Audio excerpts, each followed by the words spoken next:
제 옆에 앉아주셔서 감사합니다. 사랑합니다 하고, 영광입니다 하고,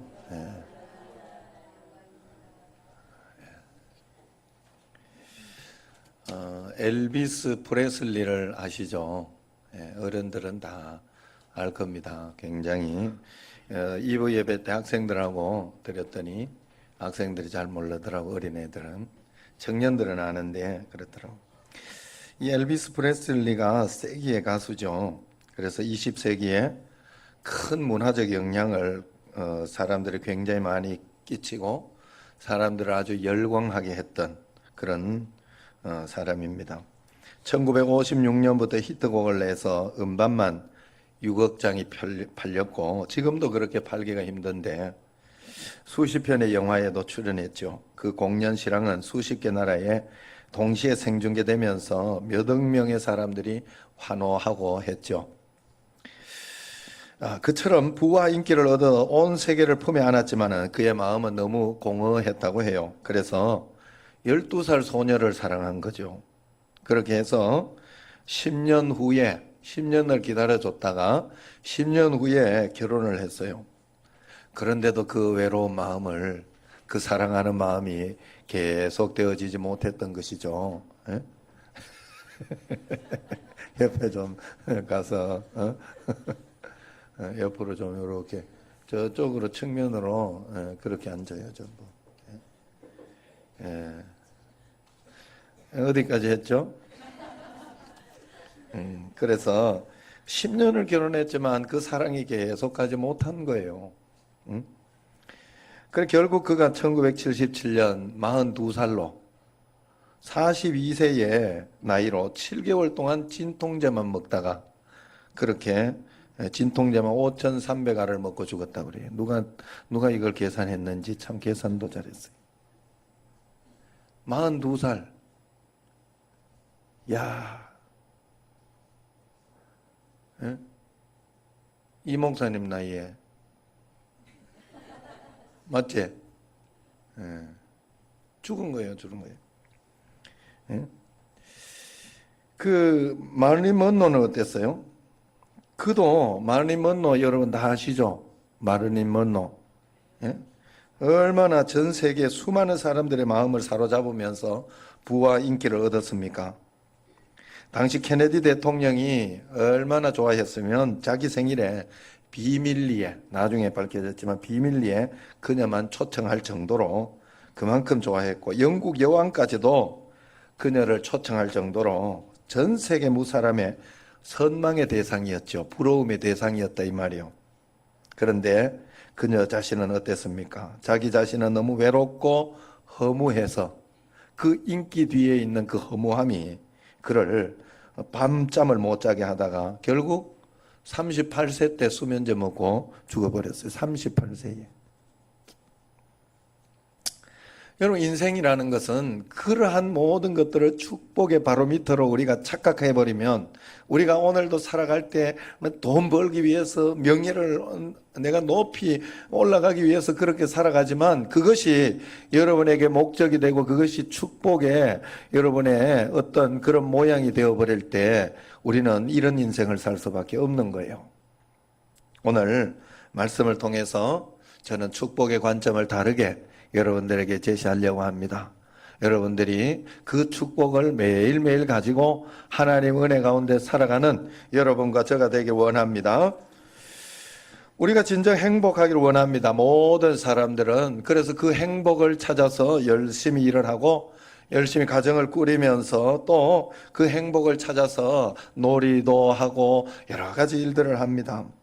그러나 그 행복은 우리에게 물질적인 것을 만족하고 같이 가정의 자녀들과 함께 놀아주고 이런 것으로 우리에게 오는 것이 아니다 하는 게 그것은 일시적이고 한시적일 뿐이에요. 행복은 어디에서 오는 거예요? 늘 말씀드렸지만 우리가 하나님과 동행하고 있을 때 하나님께 기도하고 하나님께 접촉되어 있을 때 하나님 말씀이 내게 다가오고 또한 그 말씀에 내가 은혜가 있고 그 은혜가 나를 이끌고 있을 때 우리는 참 행복을 누릴 수가 있는 거예요. 왜? 하나님이 그래 만들어 놓은 거예요, 사람을. 하나님 없이 내 혼자 내 힘으로 말씀은 버려두고 내 힘으로 내 능력으로 아무리 많은 것을 이루어도 여러분에게 행복이 없을 거예요. 그리고 그렇게 되어지질 않아요. 그럴 리가 없어요. 제가 개를 늘 이렇게 예를 들어 이야기하잖아요. 우리 집에 가면 개가 한 마리 아직 있습니다. 초롱이라는 개인데 꼬리가 빠지도록 흔들어요. 내가 집에 가면 꼬리가 빠지도록 궁뎅이를 흔들어. 그 녀석이 그것 때문에 사는 거예요. 왜 꼬리를 빠지면서 흔들어? 내가 좋으니까 그런 거지. 사람이 좋은 거예요, 개는. 집개는 사람이 좋은 거예요. 내가 그 개를 이렇게 집에 갔다가 앉아서 막 올라타서 와서 막 몸에 부비고 부둥기고 막 그러잖아요. 알잖아요. 그러면 이렇게 안고 내가 안으면서 이렇게 쓰다듬어 주면서 야, 이 개새끼야. 니는 왜 사람이 좋냐? 개끼리 좋아야지. 개끼리 놀고 이런 게 좋아야지. 왜 사람이 좋아서 사람한테 와서 이렇게 부둥키고 안기고 그래? 왜? 하나님이 그래 만들어 놔서 그렇다고. 다른 이유가 없어요. 우리가 하나님께 가야 기쁨이 있는 거예요. 진짜 기쁨이. 걔는 사람하고 그래 살아도 괜찮아요. 행복을 누려요. 개 보고 행복 그래서 죄송합니다만은. 예? 여러분 개끼리 놔두면 행복하고 좋을 것 같지만 아닙니다. 아이고 예전에 이런 일이 있었어요. 우리 집에 민돌이 난 놈이 있었잖아. 그래가 민돌이하고 조래가 둘이 좀 친해지라고 개니까 나는 그래 될 줄 알았어요. 그래가지고 둘이를 갖다 놓고 같이 먹이를 던져놨네. 처음에 요쪽에 먹을 때는 좀 그래 먹더니 어이구 조금 먹다가 초롱이가 지껏 먹는다 싶으니까 목을 콱 물어가지고 민돌이가 그것도 한 몇십만 원 들었어요. 그거 깨매고 이렇게 여기 물리고 여기 뚫어지고 이래가지고 간단하게 물었는데도 그러더만 개끼리 있으면 그래진다고.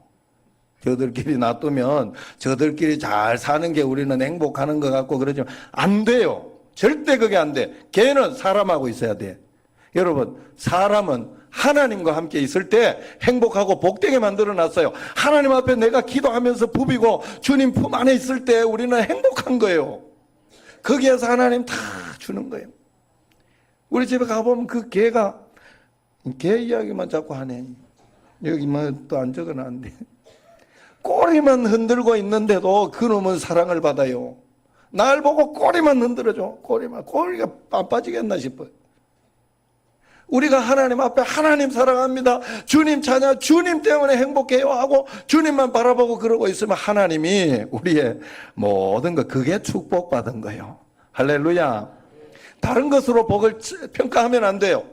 사람들은 보통 어떤 사람의 고난이 일어나고 어려움이 일어나고 힘든 일이 일어나면 그걸 가지고 저 사람 복 받았네, 복 못 받았네, 저주네 이렇게 이야기를 합니다. 그러나 그것은 과정 중에 하나이지 그것은 축복의 바로미터가 될 수 없어요. 축복은 뭐가 축복이냐? 그런 가운데에서 하나님을 바라보며 믿음으로 살아내고 있는 사람이 축복받은 사람이에요. 여러분 그래서 언제나 우리에게는 환난은 누구에게나 언제나 오는 것인 줄로 알아야 됩니다. 그래서 그 환난이 내게 이게 축복의 바로미터가 돼. 그것 때문에 내가 기뻐하거나 슬퍼하거나 그런 마음을 절대 가지면 안 돼요. 아이고 이놈이 또 왔구나. 늘 오는 거예요, 여러분들에게. 그래서 그 환란이 늘 오는데 그 환란을 어떻게 여러분이 평가해야 되냐? 요 시험지 하나가 또 왔구나 생각하면 돼요. 환란은 시험입니다. 여러분 시험 치는 거예요. 이 세상의 모든 것은요, 여러분 그 상급 기관으로 올라가거나 뭔가 조금 더 나은 것을 하려고 할 때 반드시 평가가 되지 않는 것이 없어요.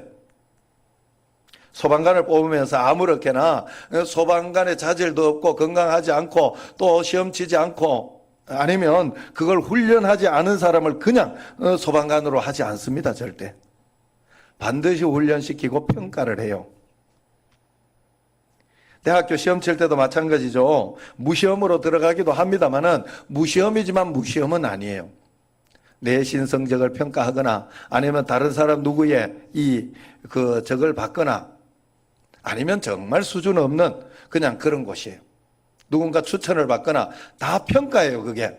이 사람의 추천을 이 목사님의 추천을 받으면 이 정도는 되는 사람이다라고 평가하는 거예요. 그런 평가 없이 절대로 다음 기간으로, 상급 기간으로 이런 것으로 넘어가는 일이 세상에는 없습니다. 마찬가지예요. 우리가 예수님을 믿으면서 무시험으로 하나님 앞에 그 믿음의 축복을 계속해서 받지 못해요. 절대 그런 일은 없습니다. 주님 앞에 우리를 환난과 고난은 주님 앞에 우리의 믿음을 시험하는, 믿음을 평가하는 시험지지 그 이상의 이유도 없어요. 시험지 가지고 늘 두렵고 마음속에 시험지가 나오면 덜컹하긴 하지만 시험은 내가 잘 쳐야 하는 것이지 그것 때문에 내가 시험 들고 그러면 안 되지. 예. 여러분, 그러므로 여러분, 언제나 우리가 환난 가운데 시험을 잘 치는 사람은 환난 가운데도 기뻐하고 있는가? 환난 가운데도 감사하고 있는가? 그럼에도 불구하고 기도를 멈추지 않으면서 주님과 함께하는 축복을 누리고 있는가? 그 사람이 복받은 사람이에요. 그걸 보고 저 사람 복받았구나 이렇게 평가해야 되는 거예요. 다른 것으로 평가하면 늘 실패하고 그것은 축복의 도구가 아닌 거예요.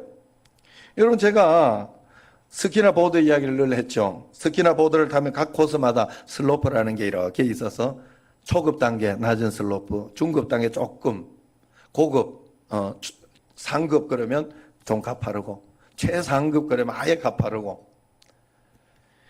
자, 그런데 결국 이렇게 한 단계 한 단계 올라가는 거거든요. 그 올라가면서 이렇게 턴을 하고 이렇게 내려오고 이렇게 할 때 넘어지고 하는 건 당연한 일이에요. 그걸 가지고 그때 이렇게 한 단계 한 단계 올라가면서 넘어질 때 아이고 넘어지는 것 때문에 막 나는 큰일 났네, 문제가 되네, 어렵네 그러는 사람은 없습니다. 그래서 결국 최상급의 자리까지 가죠. 최상급의 자리까지 가면 그 다음부터는 어디 갖다 놔도 살 수 있어요. 어디 갖다 놔도 그 모든 그 슬로프의 문제는 해결할 수 있어요. 예수님을 믿는 사람은 이 믿음의 큰 축복의 경지까지 가야 돼요. 최상급 축복의 경지까지 가야 돼요. 그러면 어떤 환난이 오고 어떤 고난이 와도 그것이 여러분에게 문제 삼지 못해요. 왜? 예수님은 이미 우리가 영접했을 때 예수님은 2000년 전에 십자가에 못 박혀 죽으심으로 우리의 모든 죄를 해결하시고 우리로 하여금 다 이루었다. 다 이겨내 주신 거예요. 그 이겨내는 걸 주님과 함께 내가 지금 동행하며 이겨내지 못하고 있을 뿐이에요. 실패하는 것은 아직 그 정도 믿음이 안 되어서 그래요. 아직 초급 정도 믿음밖에 안 되어요. 자, 언젠가 믿음으로 살아가다가 보면 언젠가 하나님은 정말로 멋진 단계까지 넘어가게 해주십니다. 우리의 신앙은 늘 그런 마음을 가져야 돼요. 태양을 본 사람은 촛불에 연연하지 않습니다. 진짜 주님과 동행하는 신앙을 가진 사람은 고난에 연연하지 않아요. 고난은 우리의 도구가 될 뿐입니다. 축복의 도구가 되고 그러한 과정이 될 뿐이에요. 시험지가 될 뿐이에요. 우리가 신앙생활을 함에 있어서 주님과 동행하는 참 신앙인이 되면 문제 가지고 연연하지 않아요. 이미 모든 것을 이겨낼 수 있는 능력이 있어요. 주님과 함께 한 걸음 한 걸음 믿음으로. 그래서 중요한 건 내가 지금 믿음으로 살고 있느냐, 기도하고 있느냐, 이 가운데 말씀대로 순종하려고 하고 이게 중요한 거지. 문제가 얼마나 크냐 적냐 이거는 이래서 안 되고 저래서 안 되는 일은 없어요, 세상에. 그럴 것 같으면 세상에 문제를 극복한 사람은 아무도 없어요. 그래서 우리에게 중요한 내게 능력 주시는 자 안에서 내가 모든 것을 할 수 있는 그 믿음이 필요한 거예요. 내게 능력 주시는 자가 나와 함께 있다는 것을 알고 그분과 함께 문제를 하나하나 풀어가는 것이 우리에게 중요한 거지. 뭐가 중요해요? 지금 문제 없다고 없는 적 있나요, 여러분? 지금까지? 여러분 잘 생각해 보세요. 그리고 지금부터 한번 여러분이 실험해 보세요. 여러분 마음속에 분명히 한 가지, 요것만 해결되면 요 문제만 해결되면 그만 내가 더 이상 문제가 없을 것 같은데 하는 게 있어요. 분명히 있어요. 왜냐하면 사람은 가장 큰 문제 때문에 늘 고민하기 때문에. 그런데 그 문제 해결하고 나면요, 그 다음에 또 그러한 것이 또 나와요. 반드시 나와요. 세상은 죄 가운데 있기 때문에 그 문제를 넘어설 수 없어요. 그러나 하나님께서 우리에게 주신 약속은 뭐냐? 그 문제를 넘어서 이겨놓았다는 거예요. 하나님이. 너는 이제 믿음으로 그 이겨놓은 삶을 풀어내어서 이기는 삶을 살아라 하는 게 하나님의 약속이에요. 여러분 얼마나 믿음으로 오늘 살고 있습니까? 문제에 연연하지 않은 그런 믿음 여러분에게 있습니까? 문제가 있지만 더 기뻐할 수 있고 문제를 풀어나가는 기쁨, 해결해 나가는 기쁨, 주님과 함께 동행하는 기쁨이 여러분에게 있습니까? 내가 만약 믿음으로 사는 자가 맞다면 문제와 고난 가운데 더욱 주님과 가까워져 있으면서 주님을 기뻐할 것입니다. 여러분 이런 것과 비슷해요. 어린아이들을 보면 아빠가 이렇게 안아주는 거 좋아하죠. 또 저도 이렇게 어릴 때 막 던져주는 걸 좋아했어요. 요즘도 이렇게 어린아이들 보면 잡아가지고 이렇게 던져줘요. 아빠와 이렇게 관계되어 있는 자식이 그걸 가지고 이 아빠 미친나, 야 아빠가 돌았나, 이 갑자기 이렇게 그러지 않아요. 아무도 깔깔깔깔깔깔깔 그러면서 거기에서 탁 던져주면 더 이렇게 아빠한테 더 가까이 가면서 한 번 더 해주세요 아빠. 그러면서 행복해하고 즐거워한다고요. 주님과 함께 있으면서 환난 때문에 고난 때문에 주님 원망하면서 사람 원망하면서 불평하면서 그건 믿음이 아니에요. 그건 마치 만약에 다른 어느 내가 저하고 관계가 없어. 자기요. 근데 어느 날 가고 저 가고 굿도 떨어 이러면 이 아저씨 미쳤나 이럴 수 있지. 그러나 자기 부모한테는 그렇지 않아요. 이렇게 무등을 태워주면 또 다른 색다른 경험이잖아. 무등. 그러면 다리를 꽉 꼬고 꼭 귀를 꽉 붙잡고 이렇게 가잖아요. 머리를 꽉 붙잡고. 느껴지잖아. 애가 꽉 붙잡고 있는 게 느껴지잖아. 위에서. 그냥 그럴 뿐이에요. 주님과 더 가까워지고 주님과 더 가까워지는 그런 도구가 될 뿐이에요. 룻을 보세요. 룻이 그런 사람이었어요.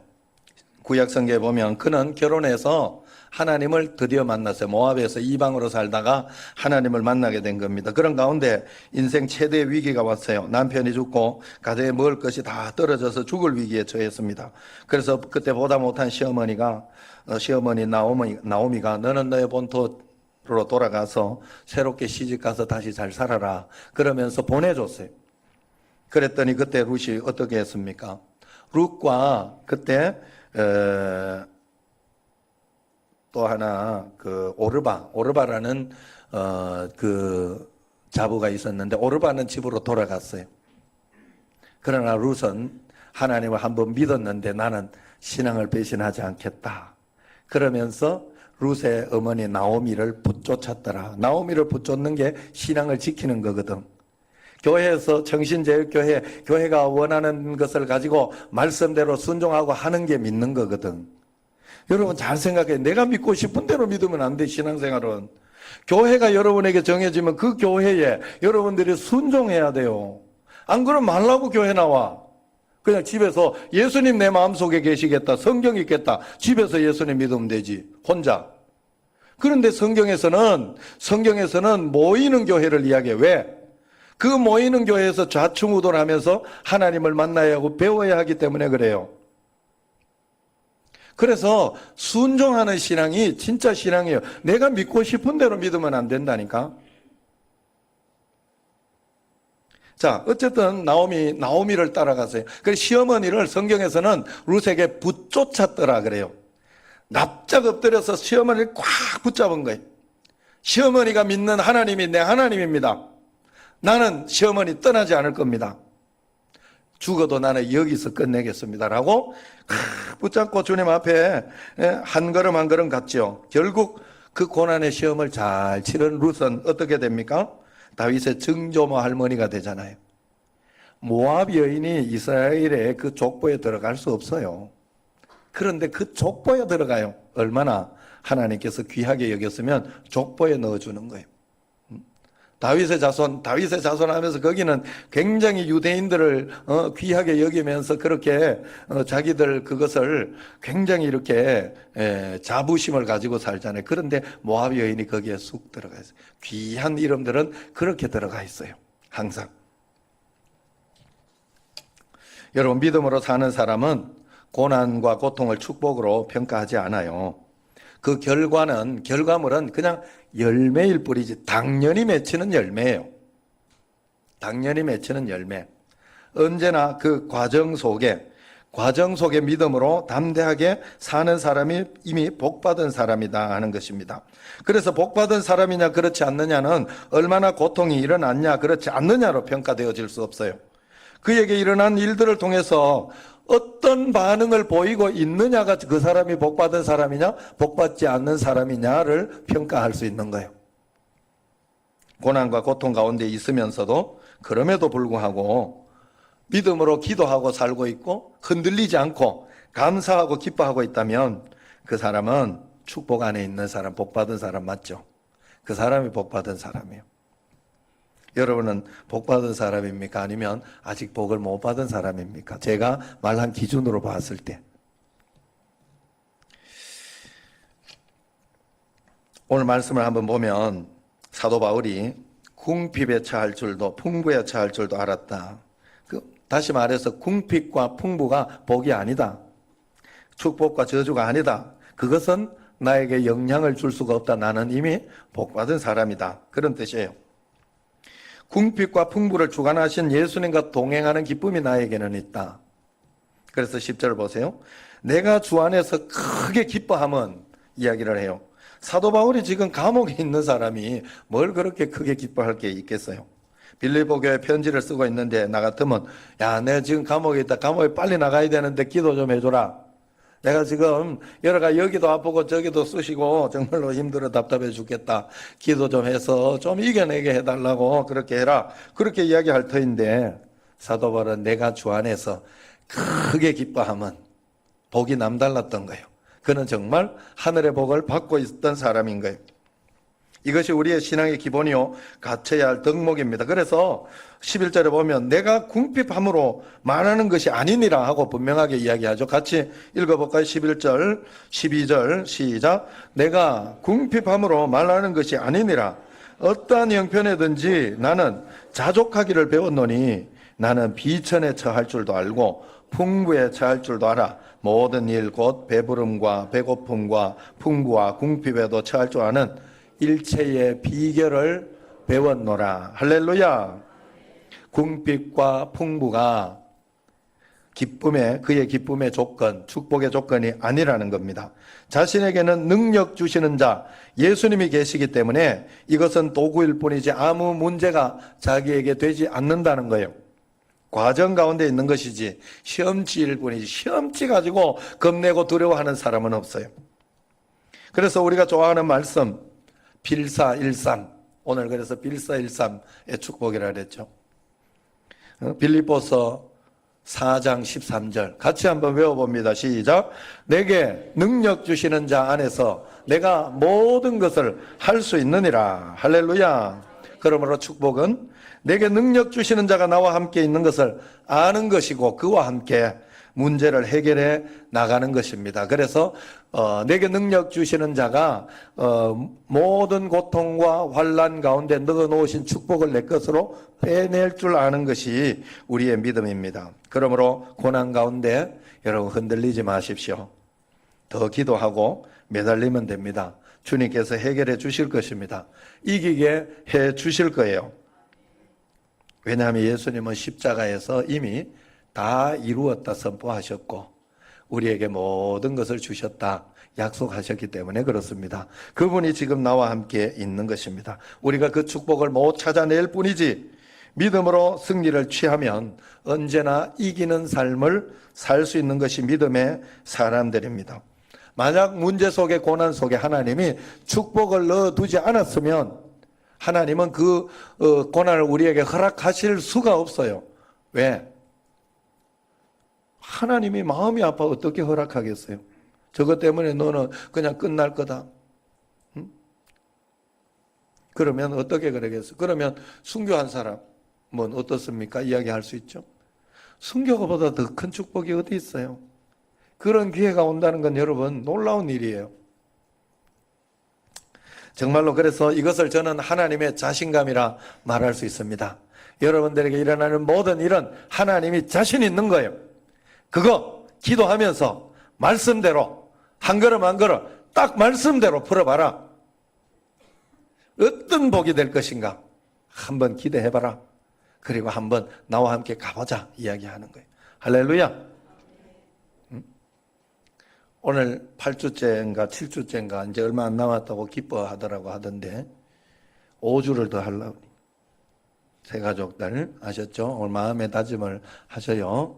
다 선물 많이 주려고 내가 그렇게 하는 거니까 그래 하시고 5주는 이 수요일 날 원래 하려고 했던 라이프 그거를 하려고 하는 건데 그걸 조금 새 가족들에게 적용하도록 하겠습니다. 그러니 다른 데 가 있어 봤자 재미도 없어요. 그냥 새 가족에 몰려 있는 게 그때가 제일 좋아요, 사실. 예? 그때가 제일 대우받고 사실은 좋아요. 그러니까 그렇게 하시고 그 고난에 흔들리지 마시기 바랍니다.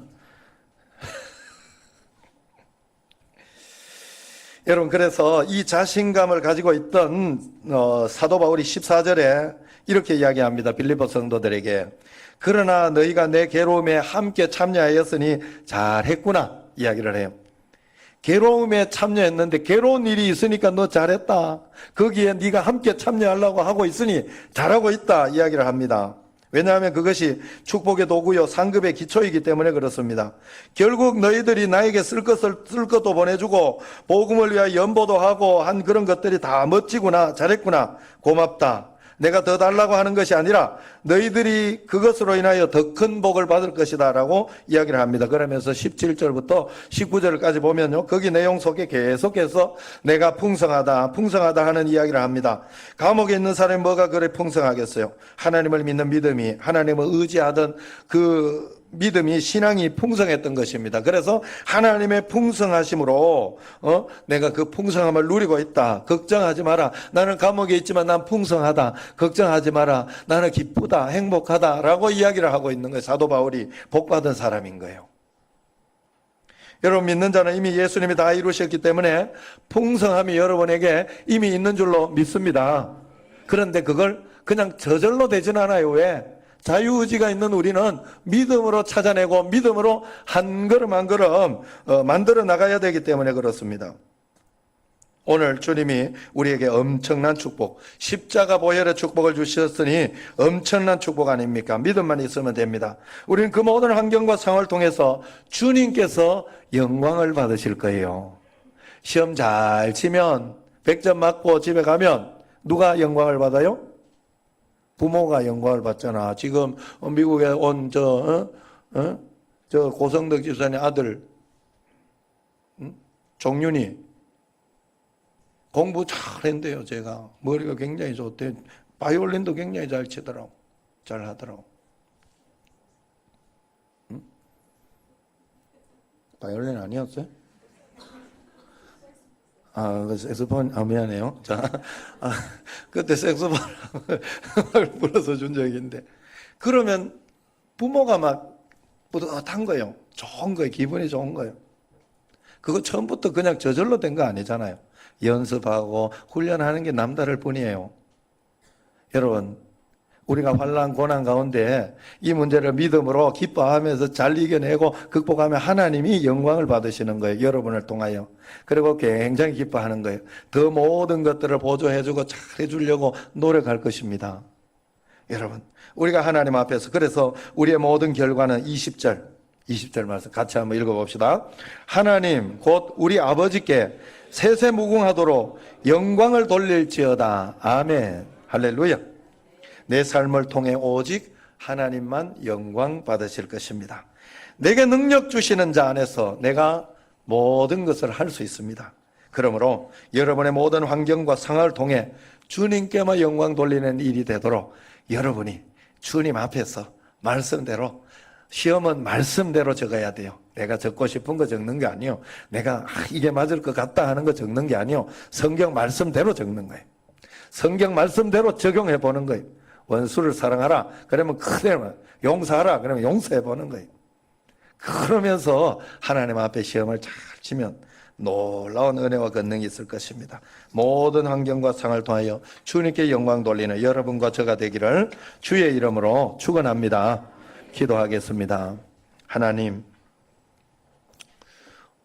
우리가 복받은 사람이 되기 원합니다. 복받은 사람은 믿음으로 사는 사람이요, 오늘 믿음을 실천하고 있는 사람일 줄로 믿습니다. 열매를 가지고 또 그 다음 것을 가지고 육신적인 물질이나 어떤 세상적인 물질을 가지고 우리가 평가하지 않게 하시고, 내게 있는 믿음을 가지고 그 사람의 믿음을 가지고 평가할 수 있는 저희들이 꼭 되게 하옵소서. 예수님 이름으로 기도드리옵나이다. 아멘.